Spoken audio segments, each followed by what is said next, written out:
Good evening. Thank you for being here tonight to our adult portion of the Big J Read. How did we get to this point? Just a little bit about the process itself. This is something that we've actually discussed for a number of years. And as the year goes on, there's only so much energy to go around for certain projects. But finally, this year, after discussing this for a number of years with other committee members, Matt Grau, Malcolm Villarubia, Jeff Wilson, Sylvia Shield, we finally decided to make it happen. And it all started at a few meetings where we discussed what we wanted to do, how we wanted to do it. It was only later, maybe a month or two later, that we finally decided on the book itself. Now, how did that happen, that we chose Boy's Life? I have to admit, this book was not my choice because I hadn't read the book at the time that we made the choice. There was something else that I wanted to read, and I remember a number of other people in the committee had Boy's Life as the choice, and then I read Boy's Life, and it was clear that this was surely the book that we had to read. Why this book for the Jesuit High School community? Well, that's part of the reason why we are going to be talking tonight. But just a little bit about one of my favorite aspects of the book and why I think it relates well here to Jesuit High School before I turn this over to Malcolm. There's a wonderful part of the book, it's on pages 225 and 226, where Mrs. Neville, in a dream sequence, is talking to Corey. And she's talking to Corey about how he should really, really see things when he experiences things, and not just to walk through life deaf, dumb, and blind, because too many people walk through life deaf, dumb, and blind. As a matter of fact, she tells him most of the people he knows or will ever meet walk through life deaf, dumb, and blind, and they will walk through a parade of wonders and never hear a peep of it. And I've used that phrase and used that aspect of the book in just about every letter that I've written home to parents this summer, to students, to faculty, with new teachers, with the new student orientation that we had last week, and I mentioned it this past Friday at Assembly. And it speaks to us as a Catholic school, because as a Catholic school, we believe that there is an underlying reality that is true, that is good, and is beautiful, because it is imbued with truth, goodness, and beauty by a loving God. And that requires a response on our part. And that response means we really, really, really need to see things, the way Mrs. Neville tried to appeal to Corey to see things. So that's how I think it relates to us as a Catholic school. As a Jesuit school, even more so in the sense that one of the major tenets of St. Ignatius was finding God in all things. And certainly, if we're going to find God in all things, we will be able to really, really see things if we look at things during our experiences with people. The parade of wonders that Mrs. Neville discusses with Corey is also a phrase that I've used a lot these first few weeks of school, and I continue to intend to refer to that phrase. I think it's a wonderful way to sum up what the high school experience is for your sons and for our students. Jesuit High School really is a parade of wonders in so many ways, and it is our charge, teachers, administrators, parents, to try to help our students, your sons, experience this parade of wonders in the best way that they can. So we are delighted that you're here tonight. We're very, very happy to have some wonderful guests with us. And at this point, I'm going to turn it over to Malcolm Villarubia, who will say a little bit more about our guest. Malcolm?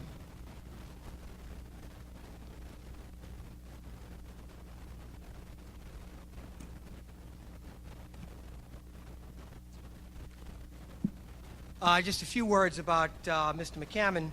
Robert Rick McCammon was born in Birmingham, Alabama, and he resides there today with his wife, Sally, and his daughter, Sky.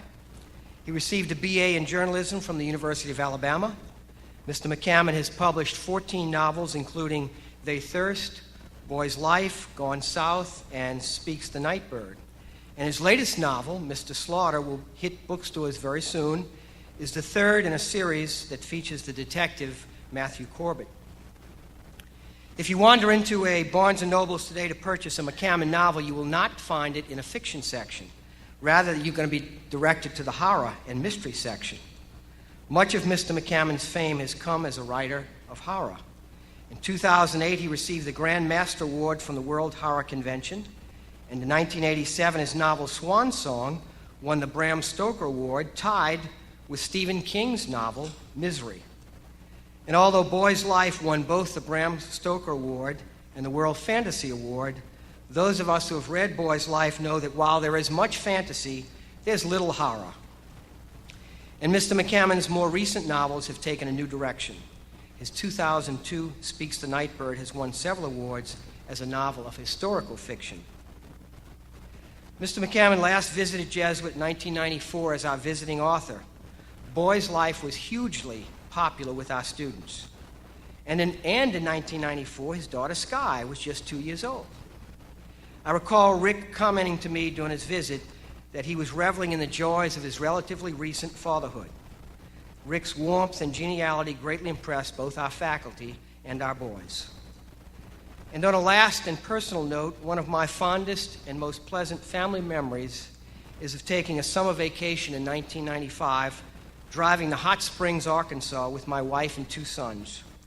To pass the long hours in the car, we took turns reading aloud Mr. McCammon's novel, Gone South, all of us giggling and laughing, enwrapped in the suspense of a story that takes place in our own South Louisiana. It's a memory I will always cherish. We are very honored tonight to have with us Mr. Rick McCammon.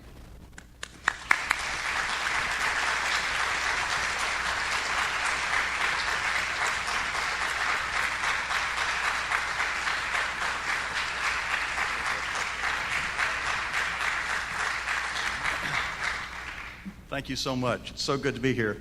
Oh, I'm so glad I didn't wear that coat tonight. I know I did bring that coat. I'll probably wear it tomorrow. I'm so glad I did not wear that checkered coat tonight.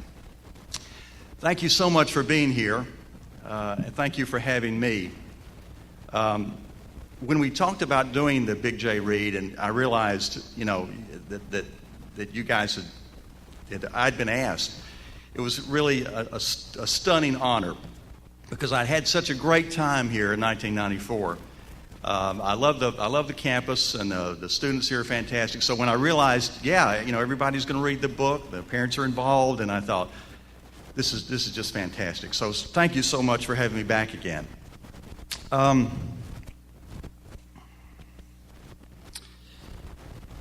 last time I was here, in 1994, I spoke about Boy's Life to a couple of, I think it was English classes. I may have spoken, I don't think I spoke to the entire student body. I'm not sure if I did or not, but I don't know. But anyway, a lot of people. I remember I was much, much closer to being a boy then than I am now. So again, it's great to come back with the experience of a few years and again talk about a work that remains very dear to my heart. But was I really closer to being a boy then than I am now? In age, certainly yes. But Boy's Life is at its center a book about youth of the soul, youth of the mind, youth of the spirit, that a new adventure is always just around the bend, that friendships are worth fighting for, that searching for the truth and speaking it can be a sacred mission, that there was no day finer than yesterday, but that tomorrow will beat it by a country mile, that family and the community steady and make more meaningful the passage of the past into the future, that love is not a joke, nor is it a movie you wouldn't want your kids to go see, and that no miracle can be seen unless it is looked for. I am cognizant of miracles. This is one. I started writing a book about a murder in a small town. The book basically sat on the page. It was okay, had a cast of characters, and it had a little life. But it wasn't speaking to me. And I have to tell you that books do come to life for the writer. They sort of wake up one day, maybe at page 45, 82, 117, whatever, but there they are, and they're ready to breathe on their own. The book I was doing just did not wake up. And the question you ask yourself as a writer, how much longer do I give this project before I put it aside and move on to something else? So I put that project aside, and I don't even think it had a title. I thought, okay, now's the time to write, at least try a book that I've been wanting to do about a boy growing up in a small southern town in Alabama. It would not be strictly autobiographical, but it would certainly include things from my own childhood, and specifically my interest in writing. And I have to say here, I did begin writing stories in the first grade. And you know, you hear about people who read so voraciously, they would read the encyclopedia. That was me. The book. I started with the concept that the book would be first and foremost not about a murder, but about the boy and his family, his friends, the town he lived in, and the people there, seen through the prism of his imagination. A murder does take place, and this is the event that opens the book, but that event is not the central story. It simply signifies things to come, change to come, a dark shadow over the town of Zephyr, an intrusion and disruption, something that must happen to every town, both small and large, and to every person who lives there regardless of age. The future. When I write, I feel that if my finished book is, say, 60, 70% of what I'd envisioned it to be, when I began, I consider that to be a success, at least to my standards. When I finished Boy's Life, it was about 90% of what I'd envisioned it to be, so I was very, very excited about it. And I'd say it was not 100% because I am super, super critical of my own work. And I am a demanding taskmaster. As a matter of fact, last night I read it. I'd not read it for a long time, and I read it in one night last night, and I found 3 errors. So that's why I don't read my own books. So I sent the book off to my publisher at that time, and I waited for the phone call. And I was really excited about it because I thought, you know, I'm going to get the call, and they're going to say, Rick, we didn't know you had this in you. Because it's true, I'd been doing horror fiction. I'd done very well with horror fiction. Horror, whatever that means, supernatural, whatever that means. But that's what I was doing, and I was doing very well at it. But I thought they were going to say, Rick, we didn't know you had this in you, because this is so different, and it's really so much better than what you've done before. So I waited for the phone call. And I did get the phone call. And my editor at the time called, and she said, Rick, we need to talk about this book. We think people are going to be confused about this book. They're going to believe the book is about you. We think you should cut out all the extraneous parts about the town and the people there. And you should focus strictly on the murder. Because really, that's what the book is about. Really, that's what the book should be about, she said. I realized she was describing the dead book I had put aside. The book that spoke to no one, that did not breathe, that did not shine. I said, I'll be in New York tomorrow. And I was in New York City the next day. At that time, I did have a measure of clout with my publisher. So I flew up and talked to them, and they said, okay, it's your book. We won't try to change it, but still, this is just not what you do. But I stuck to my guns. A guy from Birmingham, Alabama, meeting in a room with publishing executives who could tell you what readers were looking for, what they would buy or not buy, how much they would spend, what kind of book they expected from a writer who at that time was, as I said, known for his horror and suspense work. But I stuck to what I believed to be true, that Boy's Life was alive. It would breathe and it would speak, and it would hopefully shine as it was written. Me against New York City. This is a miracle. Not that my publisher promoted it to the moon. Not that they got behind it with the full force of their resources and the grinding gears of the publishing business. Far from it, they did not. But the miracle is, people began to read Boy's Life and respond to it. More and more and more and more.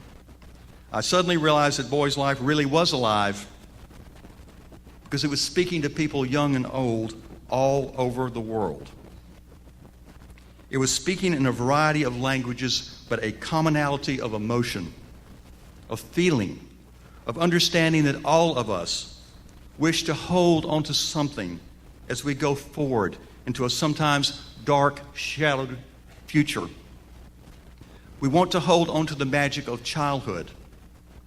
We want to remember what that felt like, and by remembering, rediscover. One further note, and this is kind of ironic, the book was sold to Steven Spielberg. He bought it outright. And when he bought it, he bought all the characters. So I had been planning actually to do a book about the lady. I was going to do the life story of the lady, who I thought was a pretty fascinating character. But I can't do that without getting permission now from Steven Spielberg, because he owns all the characters. But I heard later from a friend of mine in the film business in Hollywood, he was telling me what the status of the Boy's Life movie was. He said, nobody can write a screenplay that's good enough. Nobody can get a handle on it, he said, because, really the book is not about a murder. It's about everything else. And nobody can write a screenplay for it. And actually, I'm kind of proud about that. That I may have written a book that's impossible for Hollywood to capture. And that actually suits me just fine. Quickly, let me tell you how I work. I work at night from about 10 until 4 or 5 or whatever in the morning. I'm finishing up I heard a gasp. I'm finishing up a new book in September. It's actually a contemporary book about a rock band. And I'm keeping some pretty late hours right now, so I don't work on the outline, though I do have what I call signpost scenes to keep me on the right track. But I really just have a feeling of where I'm going. And I also have asked the question quite a lot, where do you get your ideas? That's an extremely difficult question to answer. I have no idea. I have no idea where I get my ideas. They're just there. I mean, they may come out as a little bit of a thought, a little bit of what would happen if, and then I start to work on it, and then it develops slowly, and it may take 3 or 4 years for the idea to develop, but they come. I thank God they come, but they do. But I do read a lot, and that also helps the idea process. I read histories, biographies, and I've had a lifelong interest in mysteries and in science fiction. So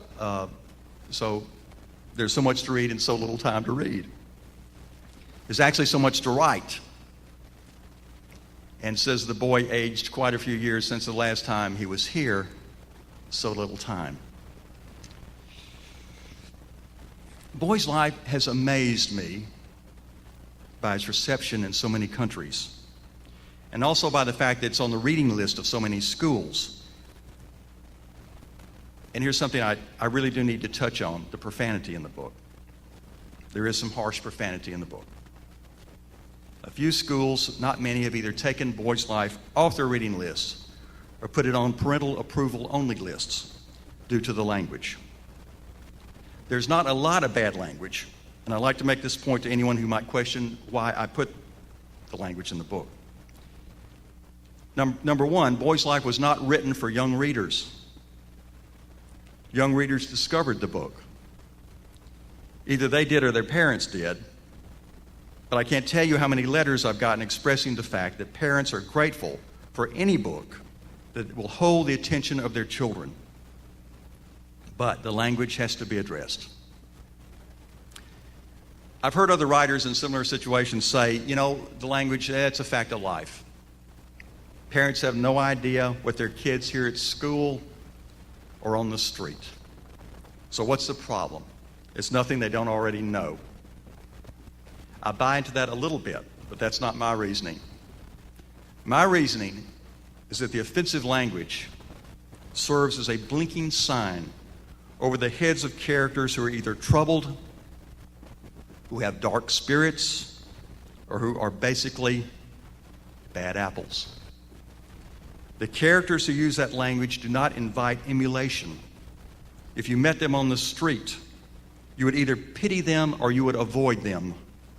But in no way would you or any reader of Boy's Life wish to be them. I was glad to be able to write, in Boy's Life, to write about the family, the relationships that make a house a home, and that ultimately make a collection of homes into a community. I did not grow up with the same tight bond of family that Corey enjoys. No day passes that I don't wish I had. And maybe that's one reason I wrote it, to make it so, if only in my imagination. I did not know my father. I wonder what happened to him. I don't know. I wonder, would he be proud of his son? Well, those who are fathers know raising any child is the toughest job out there. You have to put in the time, put in the energy, and you still may make a mistake and miss the mark. But you know you have to try, and you have to keep on trying. And you may fail at something today and mess up something tomorrow, but your presence as fathers speaks volumes. And you grit your teeth and you keep trying. And I'm here to tell you that after 57 years, I still have an empty place where my father ought to be. And as a father, I am determined not to leave an empty place where I should have been. Boy's Life was written first and foremost because it was something I wanted to read. That's how I approach all my work. There's a story I want to develop because I want to read it. And if I don't do it, it's not going to be done. But let me speak for a minute about reading in general. And we all know where we stand in that regard. I'm presuming that the great majority of people here enjoy reading. But honestly, that's not true of the larger public out there. The publishing business has taken a huge hit in the current economic difficulties. Publishing is going to emerge from the situation looking very much altered from how it entered. I don't fear the future. There's much talk about the ebook, which exists in several competing forms but has yet to find its audience much beyond people who enjoy the ability to carry 500 books around in their pockets. Whether those books are being read or not is anyone's guess, but you got 500 books on your e-reader. But the jury's still out on that. I recall reading that someone in the publishing business has said, we need to go digital because everything's going digital, and it will save on production costs. Unfortunately, some publishers are charging more for ebooks than they are for the hard copies. So the jury's still out. But in time, the reading audience is going to make the judgment. The reason I bring this up is, I said I don't fear the future, but I do see increasing time pressures on people that often get in the way of taking the opportunity to read, and also an emphasis on reading as old-fashioned, as not cool, as out of step with the times. And publishers see this too. So they're trying to make reading cool with younger people by digitizing books. I don't know how this is going to shake out, but I do believe that it's our responsibility as parents to slow down that runaway clock. This is a tough thing to do because that's the way the world is. We know it. It's full of deadlines and alarms, and always the drumbeat that says faster, faster, faster, faster. It's our responsibility to lead our children by example. How do we value books and the written word in our households? Do we talk about books ever? Do we read for the appreciation of imagination? for the trip we can take out of ourselves and into the world of an interesting book? And very importantly, do we talk about books as an object of value in our homes and in our lives? As for Boys Life, being recognized and appreciated by a student body and the administration of a high school is the highest honor that book can ever be given. Because what you're saying to me is this book has value. You're saying this book should be shared with others, and this book should be allowed to live on through the memories and imaginations of your students. There's no possible greater honor than that.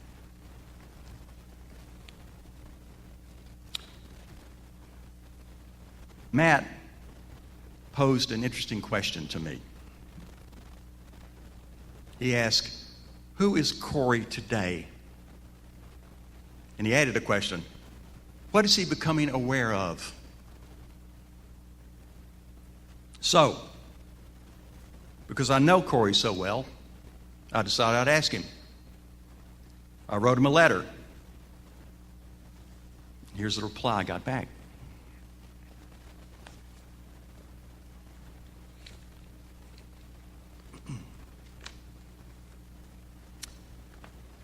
Hello, Rick. I hope everything's good with you. The family's doing well.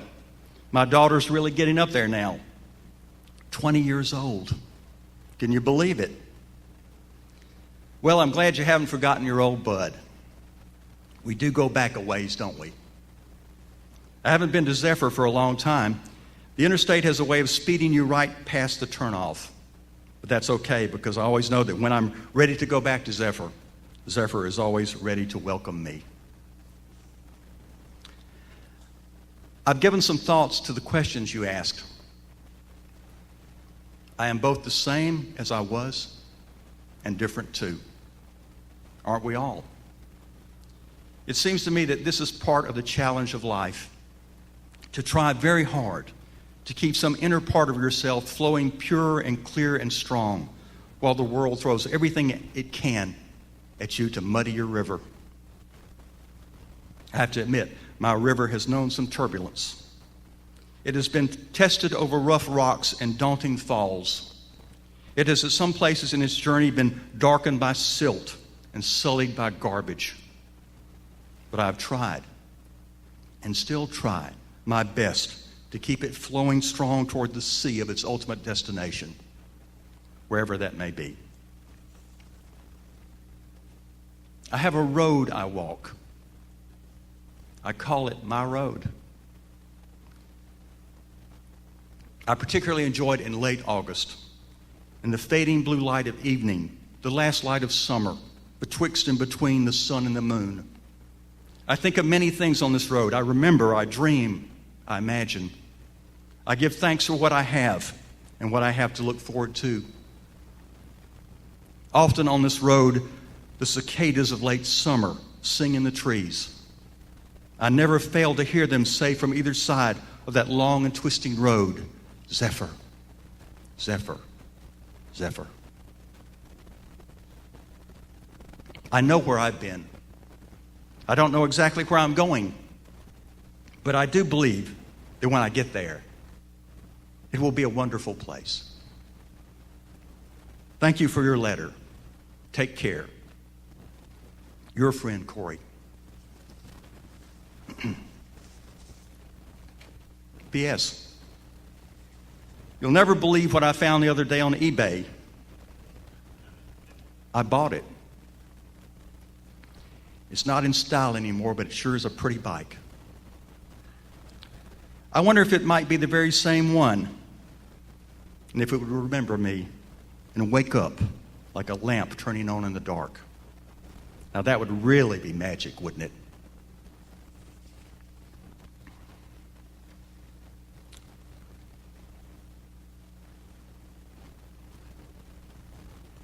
I want to thank you from the bottom of my heart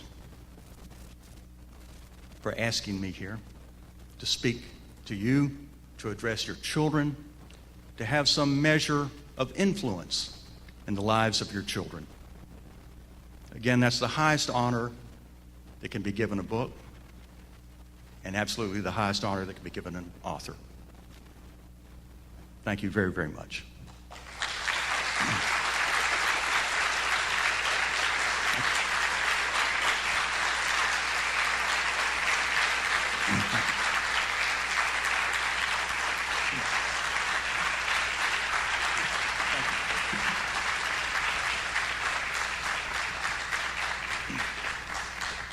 Thank you so much.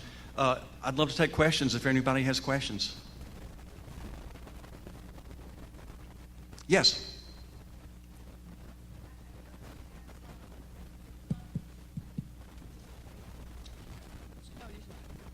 You had a lot of touching with the supernatural. Right. Did you yourself experience any of that growing up, or was that just your imagination? Gosh. Now you're going to make me sound weird. Yeah, I did. I actually did. We had in our neighborhood, we had the proverbial haunted house in our neighborhood. And it was really close to my house. And I used to go over there and you make up your own stories. But there was another house that the story was that, and it's interesting because I kind of used a little bit of it in Boy's Life, that, it's an abandoned house, and you've got, the insane guy who was a Nazi in World War II, right? He came and he lived in the house, and they discovered he was a Nazi, and he had a scarred face, and he was right in that house. So I remember, it was fearsome story. So I remember I went up to the house with a friend of mine, and we were poking around the house, and I remember there was a curtain drawn over the basement door. And looking in, the stories are in my mind. The Nazi with the scarred face is in this house, and he tortured people, tortured kids, and caught kids. And as I was looking in the window, and as I looked in the window, the curtain on the door shivered. And when I did have a lot of hair, and my hair stood up. Hair absolutely stood up. I found out later that somebody was in the house. They were redoing the house, and they must have hit the curtain with a broomstick. But I mean, that scared me, and it planted something. It put something in there. But yeah, I did have some pretty creepy adventures. Anyone else? Yes.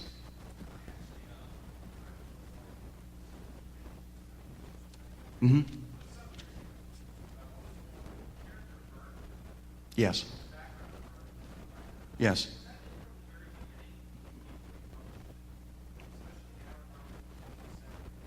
You mean the character? Yeah. Oh, yeah. No. Absolutely, I do. I do know.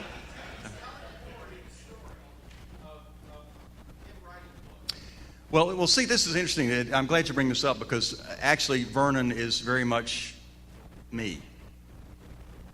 Very much me. Yeah, he was in. He was always in. Did you not remember him from the first time you read it, or? Oh, you did. Okay.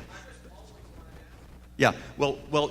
Actually, I had already had a little difficulty with my publisher about wanting to do some different things, and they really did not want me to do different things. So I kind of created this character who had tried to do something different, something that he really believed in, and the publishers, the deal is they changed the rules of the game on him. They said they wanted something from him, and when he tried to write for the chart, in other words, when he tried to write strictly for the business, they changed the rules on him. And I was raised by my grandfather, and my grandfather was not as brutal as Vernon's father was, but he did have that attitude of, you're not ever going to make, this is fine for you to play with, you're not ever going to make a success at this, you need to go into business. He wanted me to go into the furniture business. You need to go into business, and so I had that pressure on me too, and because I had no one encouraging me at all.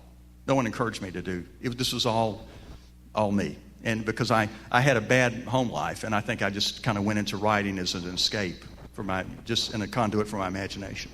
But that character is really probably me. I'm glad but not totally, because not totally.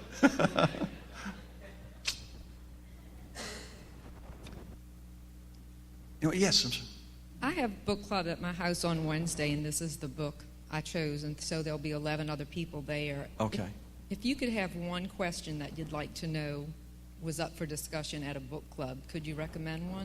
Could I recommend a question? There are hundreds of them. I've already written hundreds of them, but this book is real good for a book club, obviously. I mean, there's so much discussion that you almost don't finish one because you spin off to something else. So Yeah. as an author, if there was one thing you'd like to think a book club would sit and talk about the book. Well, actually, there are two ways to answer it. Is this a question that can be discussed while I'm sitting there, or a question that should be discussed while I'm not there? Well, you are more than welcome to come Wednesday. I'll fix beignets and coffee. But you see, if you're not there, you can make me look really smart by having a good question. Yeah. I off the top of my head, I can't think of any major question that I would like to have answered. That's kind of anticlimactic to say after no, I really don't. But I really let me think about that, and I'll get back with you. Okay.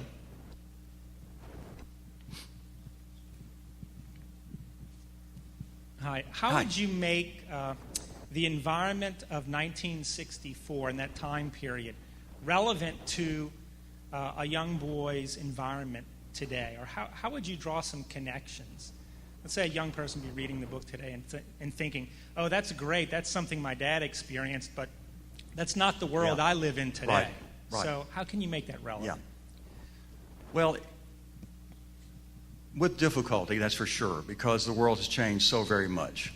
But the world had changed a lot from Corey's dad. The world has also changed a lot. I think just the idea that this young man is living in an uncertain age, as all ages are uncertain. He does not know where he's going, though he has a little bit of an idea. He needs the love and support of his family, and that is a constant. That is a constant.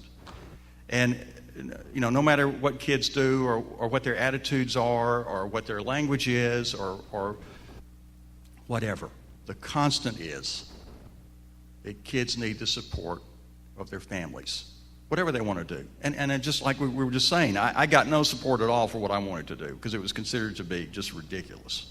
Nobody can make any money off that. And my grandfather had the idea is the only reason you do anything in this world is to make money off of it, which I kind of rejected at an early age too. But I think just listening and being open to children, to your kids, I think that's a very important thing. I don't think that ever changes. But certainly the physical world changes, and it's difficult, very difficult to raise a child now, I know. Yeah. Yes. There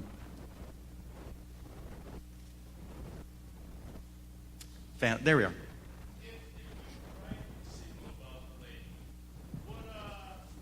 Would you focus on her, how she became who she is, or in a like a historical sense of the word, or would she be somebody that was born that way? Well, that I ran into trouble with that because actually I did about 200 pages of the book. And I ran into trouble because I did not know whether I wanted to make it strictly historical or add in fantasy elements. And I thought, it's the whole concept of voodoo. I'm not quite sure I buy into this. I'm not quite sure where I want to go with this. So I don't want to. I didn't really know where to go with that. I didn't know whether to make it really truly historical and just talk about her life. But since I'd already built her up as someone who was involved in voodoo and someone who had supernatural influences in her life, I couldn't just make it strictly historical. I would have had to have added in fantasy elements, but it just didn't work. So it's hard, it's hard to capture. Yes, it's hard to capture. And let me tell you that it's interesting because the idea for her came from a visit to New Orleans. We were walking through the French Quarter, and I happened to see a poster on a wall in a store. And it was of a black lady with very piercing green eyes. And I bought that poster, and I started thinking about the poster, and it came from there. But you think you know the real person? Okay, good. Yes. In the summer of Michael Jackson, I was kind of taken by Corey's father, going into another room and letting him have a private dinner with the naked guy. I thought that was a little odd. Well, that was not the summer of Michael Jackson. I know what you're saying, but I think that's the reason, of course, he went with him. But Vernon, I don't think it ever. Do you know that there are really towns where people walk around nude? Do you know that? Yeah. Do you know? Yeah. Did you know that? There are really towns, and I didn't realize it. I thought I was making something up, that doing something that wasn't, had never been done or whatever. But there actually are towns where they have characters who walk around nude. But the deal is, I don't think they ever considered Vernon to be a threat to anybody. But and I have to say, I think that the idea of everything is sexual, everything is sexual, everything was not that prevalent in the 60s, early 60s. I just don't think it was. I don't think you looked at people and you gauged their sexual proclivities or whatever right off the bat, like it's done now. And I don't know. Maybe I'm wrong, but that's just the way I feel about it. I don't remember. Maybe I do remember. Maybe I shouldn't go. Maybe I shouldn't go that way. But because I'm thinking of my high school days, maybe I shouldn't go that way. But yeah, I just don't think that the sexual angle was as pronounced in the 60s as it was now. Does that make sense? I don't know. I don't know if it makes sense or not. I don't know. That's my opinion. I'm sticking to it. Yes. This might not be the sexiest theme, but one that I saw throughout the book was concerned sustained effort. Corey is noted for his persistence, his sticking to a particular thing. Right. The lady obviously had her museum designed for years. You've written more than one book that is over 500, getting on 600 pages, involves sustained effort. I got to believe I'm not the only parent of a child that has to give a particular sustained effort to get through a 600-page book. Right. I'm wondering what you might have to say or what you might have to offer about tricks, gifts, whatever grace you have to sustain the effort that you've put into these works, and also encourage you and exhort you to give whatever you have along those lines to our boys tomorrow. Okay, I hear you. Well, the deal is, like I say, it's a story that I want to read, and it's not going to get done unless I do it. And so that helps me keep going. And I don't really set out to say, well, I'm going to write a really long book. I wish I could keep everything kind of shorter, and that would be really great for me in the editing process. I wouldn't have to go through the editing process and 500 or 600 pages. But it's not something I consciously do, but it's just how the story develops. But in terms of sticking to something, I think that's one of the most important things in life, is to be able to stick to something until it's finished. Again, now I can't say that I can't say that's true for everything, because as a writer, there are going to be some projects that you start to work on and it's not going to work out. So you got to figure out how long to stay with it and then when to give it up. But being persistent, pushing yourself beyond limits. You're not going to get anywhere in life if you don't push yourself. If you don't apply, doesn't that sound old? If you don't apply yourself. But it's really true. It's stereotypical to stand in front of your child and say, you're not going to get anywhere if you don't apply yourself, but it's really true. But the idea of sticking to something, being tenacious in your goals, we'll touch on that tomorrow.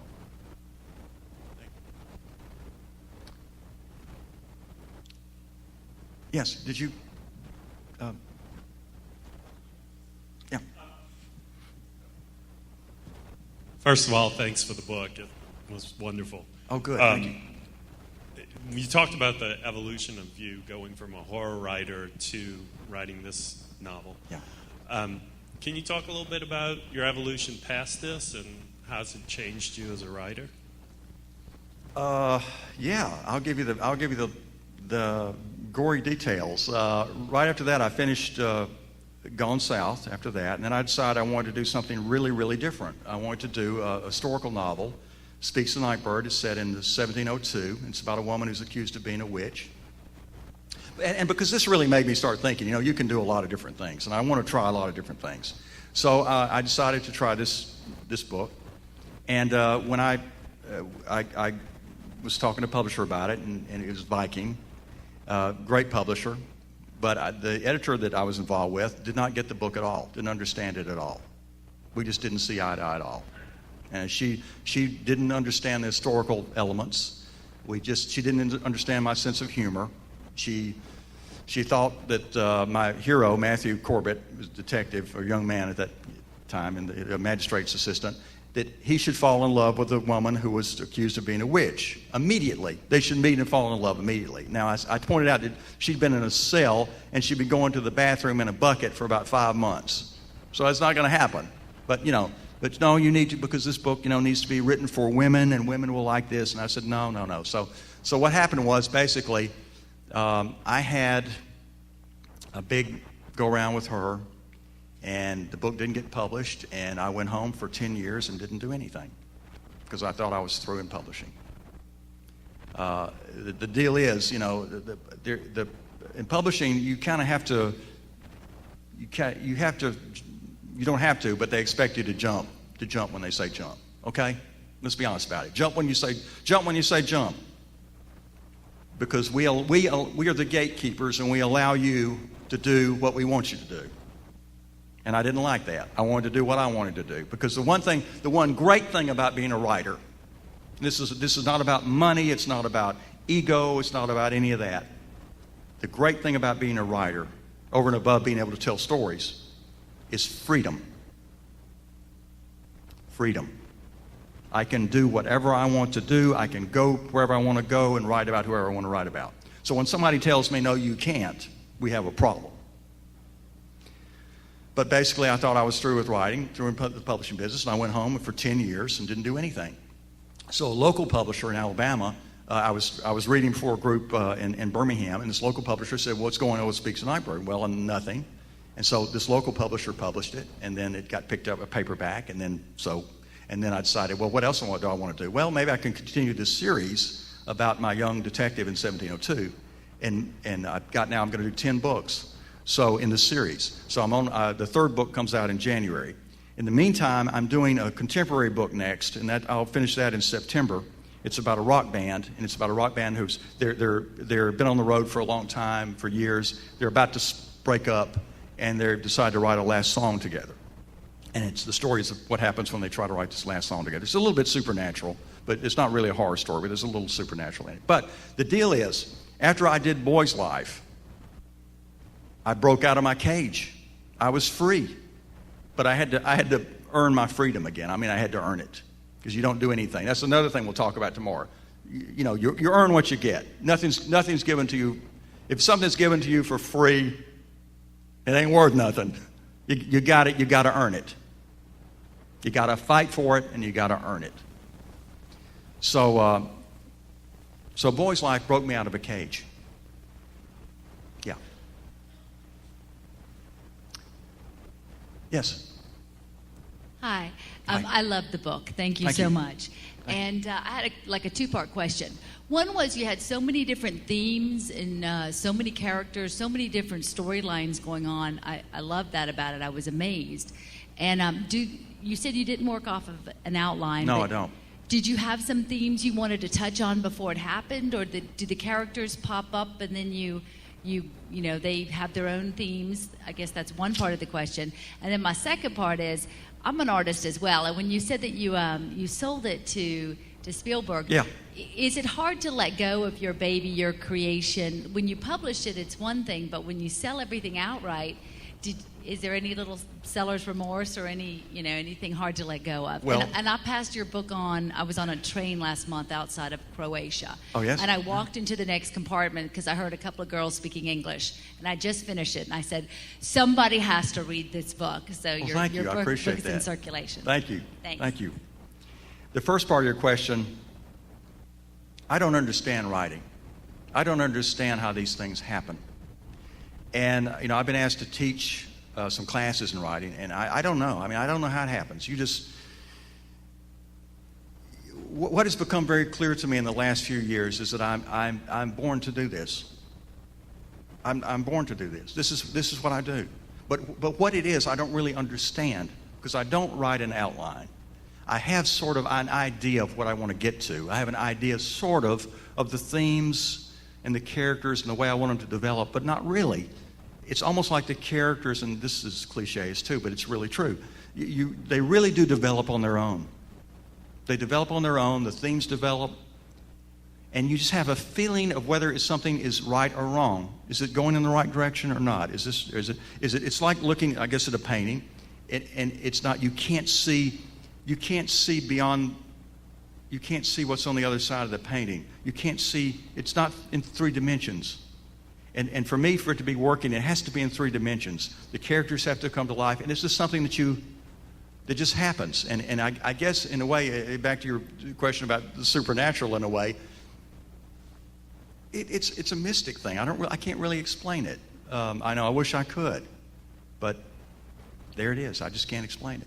I'm so blessed to be able to do what I do. I mean, I can't tell you how blessed I feel to be able to do what I do. And it's not doesn't mean that it's easy.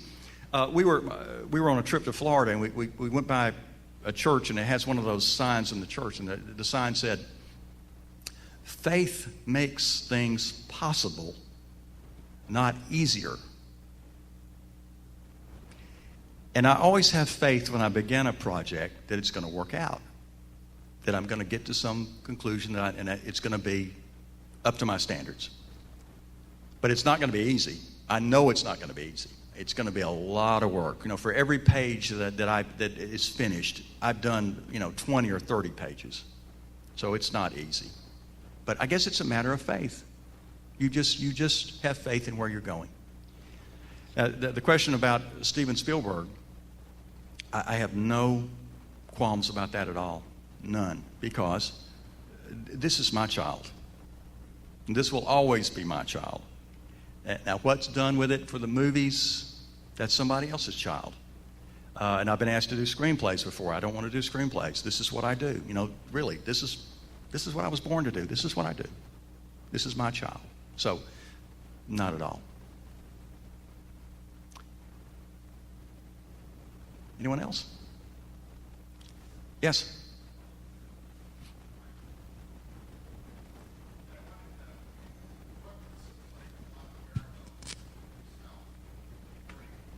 Yeah. There's a lot, right. Sure. Yeah.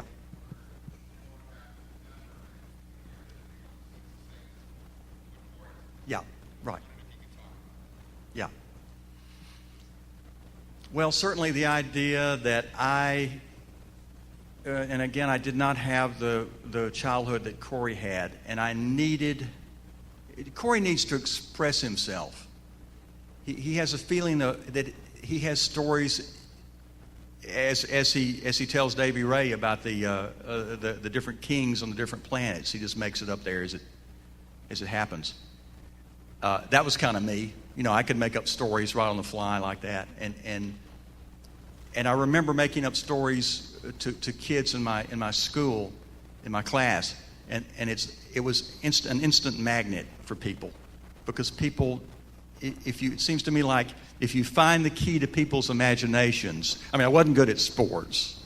I wasn't really good at I wasn't really good in school. I wasn't really good at a whole lot of things. But I suddenly determined and found out that I was good at finding that key for people's imaginations. So I think Corey has the need to tell stories. I had the need to try to fit in, to find myself. Again, to use my imagination to sort of escape the situation I was in at home. So yeah, there are lots of parallels.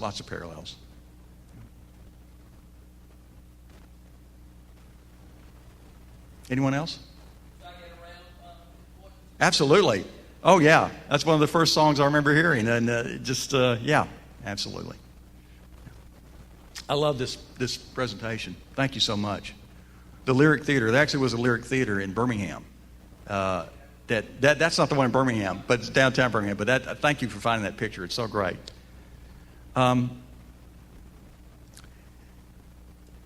I guess then if there are any more questions, if there are not any questions, should we wind it up? And I just wanted to say again, I cannot tell you how much I appreciate your asking me here, and it just floors me that I am here talking to you guys, and that tomorrow I'm going to talk to your children, the students, your loved ones, and I'm going to enter their lives in some way. And you've entrusted that to me, and you've entrusted this book to enter their lives. And that is a wonderful, wonderful thing for a book and for an author. So again, thank you so very, very much. Thank you. Thank you. Thank you so much. Thank you. Thank you.